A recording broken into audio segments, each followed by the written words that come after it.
Hi மக்களே. அப்பா வந்து கொல்லையில் இருக்கார். அதனால் குடிக்கிறதுக்கு வந்து வெயிலாக இருக்குது. கூலிங் வாட்டர் கேட்டார். அது அப்புறம் சாப்பிட்றதுக்கு சாப்பாடு ரஸ்னா பாக்கெட் கூலிங்காக இருக்குமேனு வாங்கிட்டு வர சொன்னார். இதெல்லாம் கொடுக்கறதுக்கு தான் நான் போய் போகிறேன். அந்த வீடியோ பார்க்கலாம் வாங்க.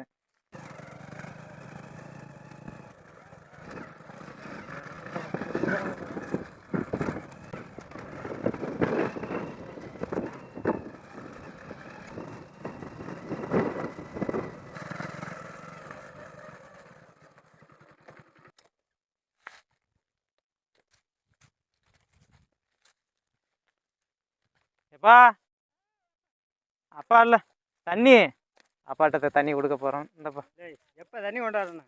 எப்போ இன்னும் கொஞ்சம் வரப்பெல்லாம் வீடியோ எடுத்துகிட்டு வந்தேன். வீடியோ எடுத்துட்டு தண்ணியை பாரு வித கூலிங்காக தண்ணி கொண்டாடானா தண்ணியை சுட வச்சு கொண்டாட ஒரு வேலை இருந்தால் உருப்படியாக செய்ய மாட்டேனே. சரி